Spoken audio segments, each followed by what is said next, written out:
راه موجود البرتقال، يعني ما تحتاجوش ديروا فيه شي نكهه، غير البرتقال راه بوحدو كيعطي واحد البنه لهاد الكاب كيك.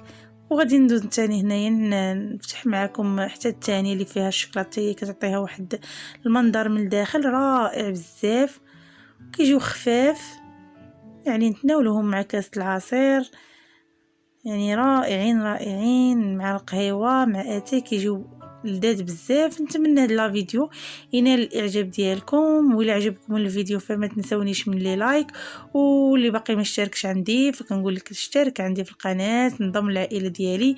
وشكرا جزيلا على المتابعه، والى الفيديو قادم ان شاء الله. استودعكم في امان الله.